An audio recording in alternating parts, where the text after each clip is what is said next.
grade 5. This is our 5th lecture. Today is 9th April, Friday.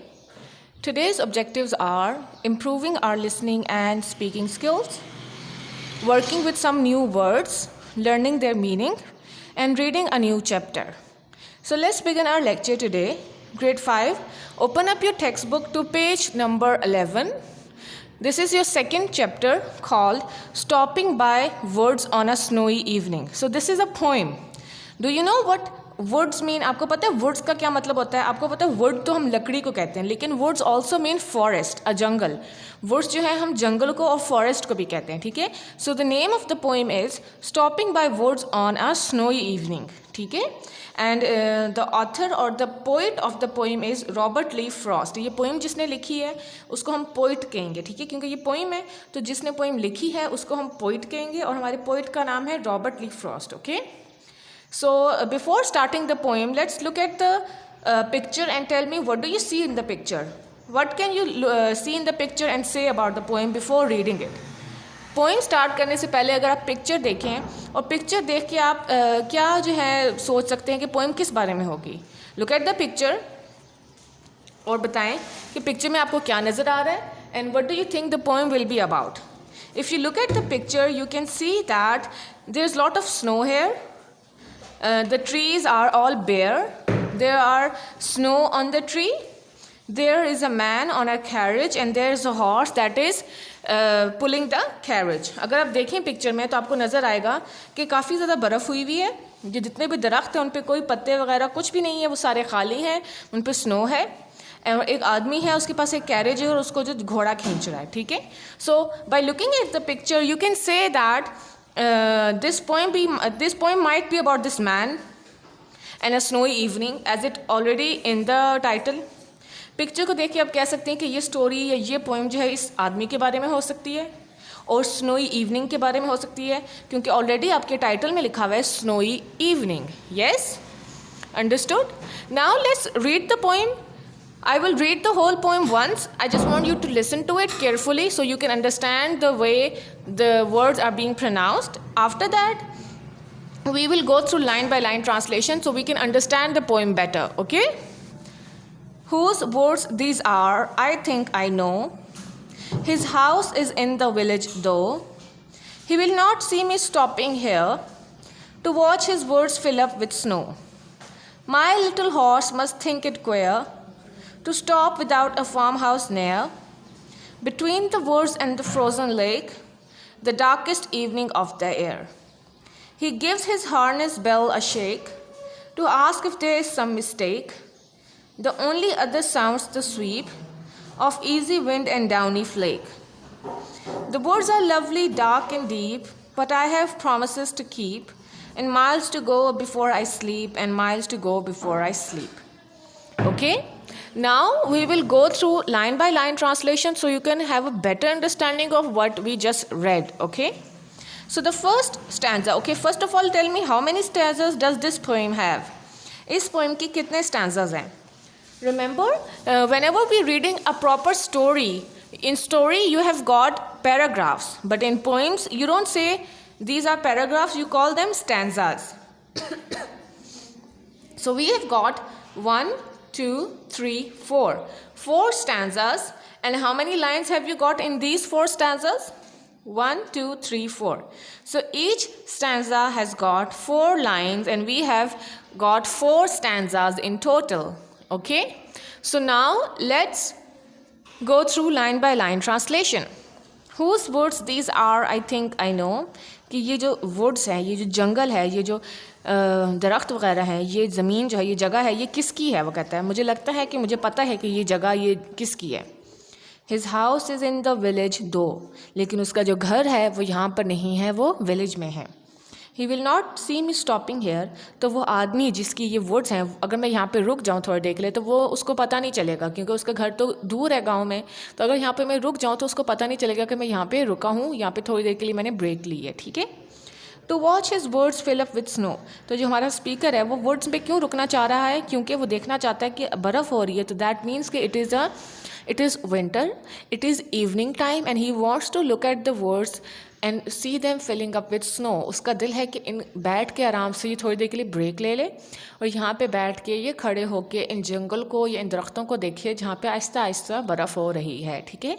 So our speaker has come across a piece of land that have got a lot of trees, and he thinks that he knows the person whose these woods belong to, and he wants to stop here and have some break and watch the woods snow up with snow, ठीक है।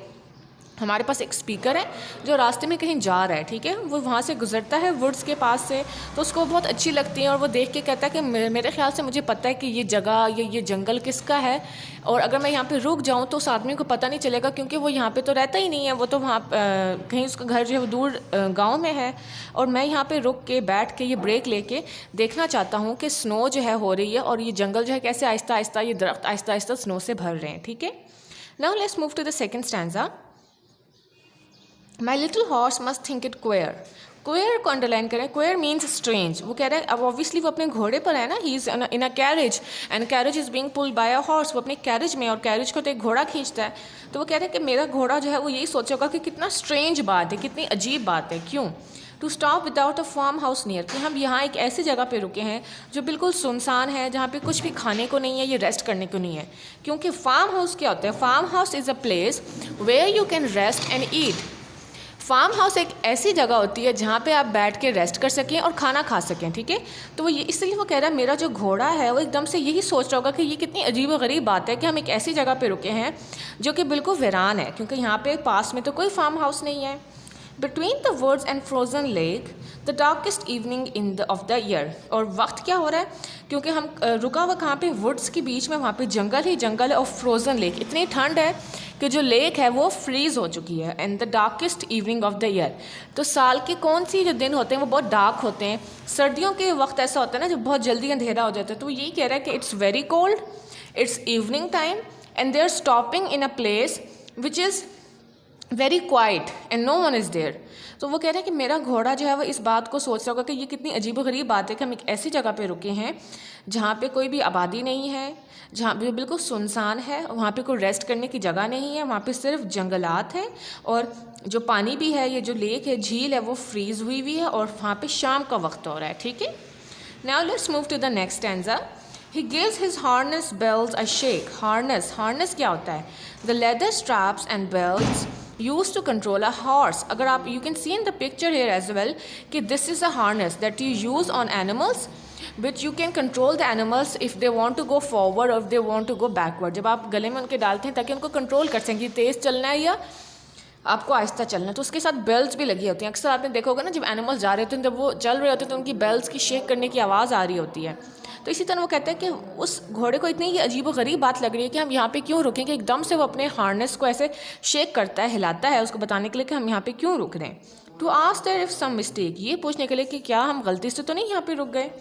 The only other sounds the sweep of easy wind and downy flake. अब ये क्या हुआ है कि वहाँ पे अब इतना सन्नाटा है, इतनी सुनसान जगह है कि वहाँ पे इस तरफ उसको एकदम से उसकी बेल की आवाज़ आती है, और बाकी क्या साउंड है? स्वीप। स्वीप मीन्स कि जब कोई चीज़ आराम से ऐसे करके गिरती है तो उसकी जब आवाज़ आती है, ठीक है। तो वहाँ पे क्या साउंड है? The only other sounds the sweep of easy wind and downy flake.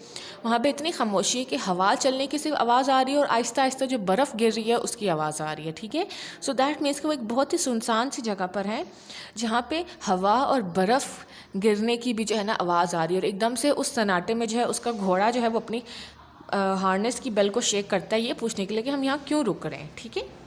The woods are lovely dark and deep. तो हमारा जो स्पीकर है उसको ये वुड्स इतनी खूबसूरत लगी हैं, उसको ये सारा मंजर कि यहाँ पे सन्नाटा है और एकदम से आहिस्ता आहिस्ता बर्फ़बारी हो रही है, अंधेरा हो रहा है आहिस्ता आहिस्ता, उसको ये माहौल, ये जगह, ये सीन इतना अच्छा लगा। तो वो कहता है द वुड्स आर लवली, बहुत ही खूबसूरत हैं, डार्क अंधेरा हो रहा है ना, एंड डीप मतलब बहुत ही गहरी है, मतलब कि वो उसको अपनी तरफ खींच रही है कि आओ मेरे अंदर, कि मतलब कि मेरे पास आओ, एक्सप्लोर करो जंगल को, जंगल के अंदर जाओ। But I have promises to keep. हमारे स्पीकर का बहुत दिल है कि यहाँ पे रुक के वो वक्त गुजारे, इंजॉय करे, लेकिन वो कहता है I have promises to keep.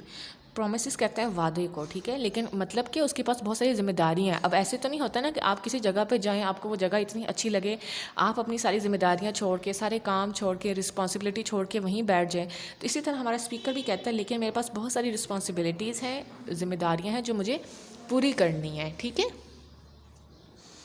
And miles to go before I sleep, and miles to go before I sleep, miles की मेरे पास अभी बहुत सारा काम है, बहुत सारा सफ़र है जो मुझे अभी तय करना है उससे पहले कि मैं सो सकूं। स्लीप का यहाँ पे आप सोते क्यों हैं? आप इसलिए सोते हैं ताकि आप रेस्ट कर सकें, है ना, ताकि आपको थोड़ा सा ब्रेक मिल सके, आप रेस्ट कर सकें, इन्जॉय कर सकें। तो इसलिए वो कहते हैं कि मैं यहाँ पर रुक नहीं सकता, यहाँ पर मैं सीन इन्जॉय नहीं कर सकता। क्यों? क्योंकि मेरे पास अभी बहुत सारे प्रोमिसेस हैं, बहुत सारे काम हैं, बहुत सारी जिम्मेदारियाँ हैं जो मुझे पूरी करनी है, और मैं यहाँ पर रेस्ट नहीं कर सकता, रुक नहीं सकता, ये सीनरी इन्जॉय नहीं कर सकता, ठीक है। आपको समझ आई ग्रेड 5 ये पोएम किस बारे में और क्या बात हो रही है? The poem is about a natural scenery, the beauty of natural scenery, कि जो आपको नेचर में जो खूबसूरत चीज़ें मिलती हैं उसके बारे में है। किस तरह हमारा स्पीकर जो है he gets so attracted to these natural scenery that he wants to stay, but he tells that he cannot stay because he has got a lot of responsibilities, a lot of things that he needs to take care of, ठीक है। ये natural scenery उसको बहुत पसंद है, उसको बहुत अपनी तरफ खींचती भी है, लेकिन वो कहता है मैं यहाँ पे रुक नहीं सकता क्योंकि मेरे पास बहुत सारे काम है जो मुझे करने हैं। तो the poem is about natural beauty, okay. अब ग्रेड 5 आपका क्या होमवर्क है कि आपका ये होमवर्क है आपने इस पोएम को दोबारा से पढ़ना है, ठीक है, and you have to learn the words meaning, okay.